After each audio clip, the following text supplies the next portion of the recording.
Exact اس کا کریں ہماری زبان میں یہ بنے گا کہ اے اللہ میں تیرے ہی نام سے مرتا ہوں۔ یہ نیند کے وقت جو سونے سے پہلے دعا مسنون پڑھی جاتی ہے، یعنی بہت سی دعائیں ان میں سے ایک دعا جو ہے، عام طور پر اس کا ترجمہ کتابوں میں آپ کو اردو میں ملتا ہے اللہم بسمک اموت واحیا، کہ اللہ میں تیرے ہی نام سے سوتا اور تیرے ہی نام سے جاگتا ہوں۔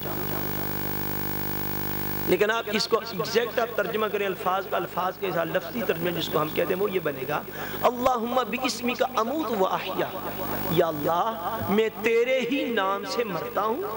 یعنی وہاں بھی اس دعا میں بھی نیند کی تشبیہ موت کے ساتھ ہے۔ نیند کی تشبیہ کس چیز کے ساتھ ہے؟ موت کے ساتھ۔ اللہم باسمک اموت و احیا، اے اللہ میں تیرے ہی نام سے مرتا ہوں اور تیرے ہی نام سے زندہ ہوتا ہوں، تیرے ہی نام سے زندہ ہوں۔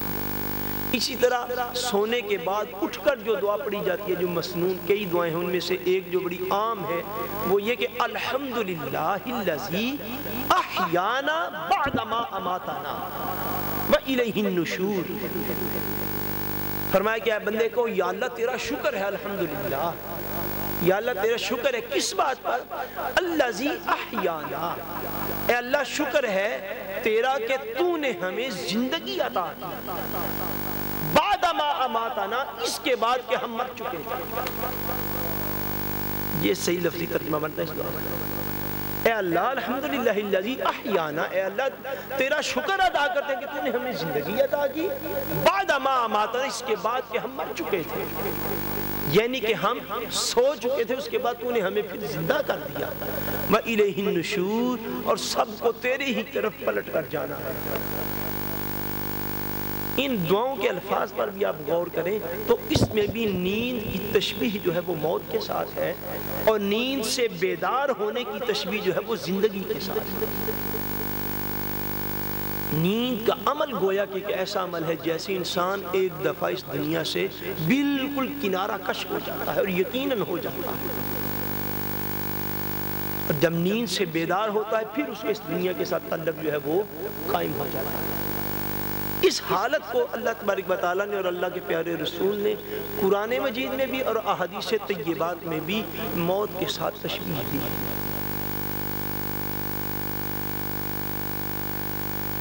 تاجدار کائنات نبی کریم رؤوف الرحیم صلی اللہ علیہ وآلہ وسلم، آپ کے جو معمولات مبارکہ ہیں نیند کے حوالے سے، آرام فرمانے کے حوالے سے، وہ امت کے لیے جو ہے وہ مشعل راہ ہیں۔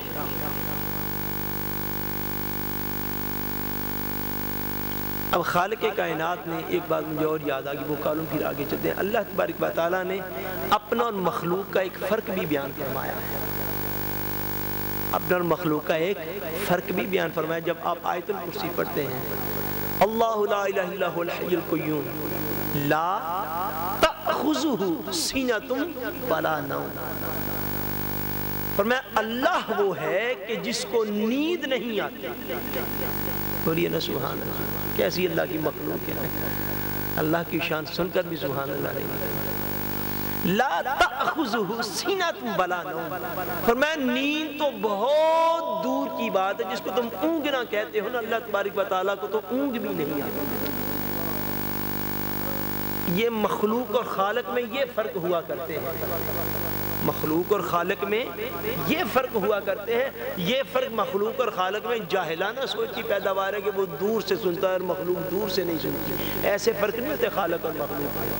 خالق اور مخلوق میں فرق یہ ہوتے ہیں کہ خالق کائنات فرماتا ہے کہ خدا وہ ہے، رب وہ ہے، اللہ وہ ہے کہ اللہ تبارک و تعالیٰ کو نہ ہی کبھی نیند آئی ہے، اور نیند تو درکنار، اس کو تو کبھی اونگ بھی نہیں آئی۔ اور یہ مخلوق کی صفت اور مخلوق کی شان ہے کہ مخلوق سوتی بھی ہے اور جاگتی بھی ہے۔ تاجدار کائنات صلی اللہ علیہ وسلم اپنی تمام تر شانوں اور عظمتوں کے باوجود اللہ کی مخلوق ہے، اس لیے سوتے بھی تھے اور جاگتے بھی تھے۔ جو نہ سوئے، جس کو کبھی اونگ نہ، یہ اللہ تبارک و تعالیٰ کی شان ہے۔ حضور نبی کریم رؤوف الرحیم صلی اللہ علیہ وآلہ وسلم،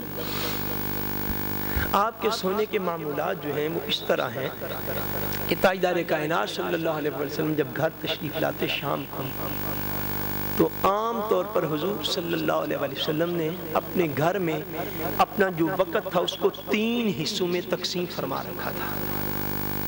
کتنے حصوں میں؟ 3۔ دن کے اوقات میں یا کم و بیش جب آپ گھر آتے، گھر کے جتنے بھی وقت آپ گھر میں گزارتے اس کے 3 حصے آپ نے فرما رکھے تھے۔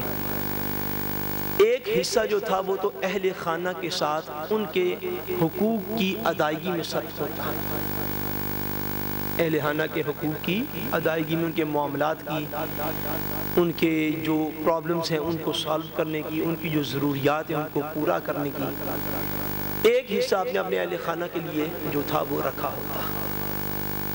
دوسرا حصہ جو ہے وہ نبی کریم صلی اللہ علیہ وسلم نے اللہ تبارک و تعالیٰ کی عبادت کے لیے رکھا ہوتا جو آپ گھر میں کرتے تھے۔ تیسرا حصہ جو ہے وہ آپ نے اپنی ذات کے لیے آرام کرنے کے لیے رکھا ہوتا۔ گھر کے اوقات کے 3 حصے ہوتے ہیں۔ ایک وقت اپنے گھر والوں کی، ازواج مطہرات کی، اہل بیت کرام کی ضروریات اور ان کے حقوق کی ادائیگی کے لیے۔ ایک حصہ جو ہے وہ آپ نے رکھا ہوتا اللہ تبارک و تعالیٰ کی عبادت کے لیے، اور ایک حصہ جو ہے وہ حضور صلی اللہ علیہ وسلم نے رکھا ہوتا اپنے آرام کے لیے۔ وہ جو ایک حصہ آپ نے اپنے آرام کے لیے رکھا ہوتا اس کے پھر 2 حصے آپ فرماتے تھے،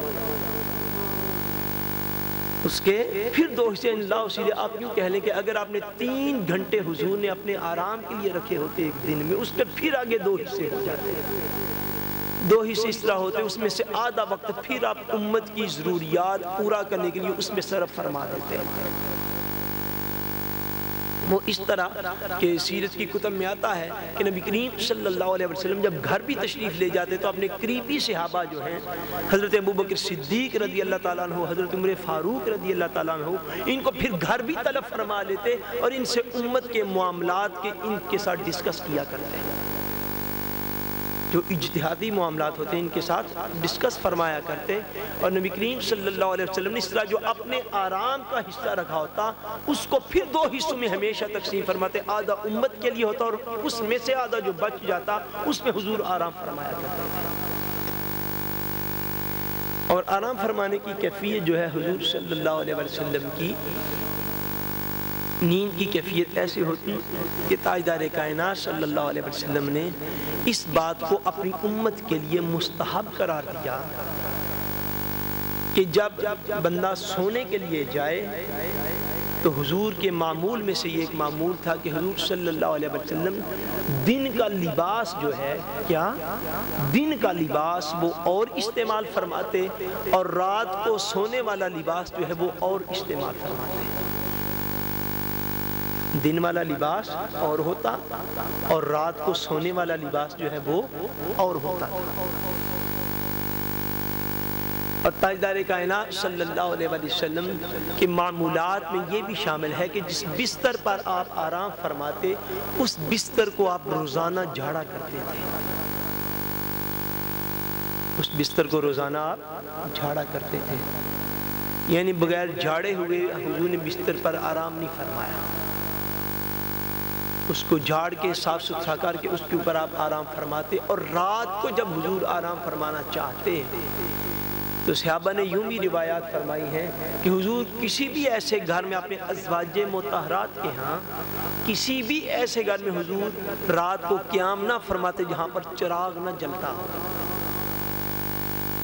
جہاں پر چراغ نہ جلتا ہو۔ شاید اس کی حکمت بھی یہ ہو کہ کم سے کم ایک دفعہ بستر کو ضرور دیکھ لیا جائے کہ اس پر کوئی کیڑا مکوڑا یا کوئی ایسی چیز جو ہے، کوئی چیز گری نہ ہو یا کوئی ایسی چیز موجود نہ ہو جو کہ جسم انسانی کے لیے نقصان دہ ہو سکتی ہے۔ ایک دفعہ چراغ رات کو جلاتے ضرور، ایک دفعہ رات کو چراغ حضور ضرور جلاتے آرام کرنے سے پہلے، اور بستر مبارک کو جھاڑا کرتے۔ اور نبی کریم صلی اللہ علیہ وسلم کا جو بستر مبارک ہوتا تھا وہ بستر مبارک زمین کی سطح سے بہت اونچا نہیں تھا ہوتا، بہت اونچا نہیں تھا ہوتا، بستر مبارک زمین سے تھوڑا اونچا ہوتا، زیادہ اونچا نہیں ہوتا۔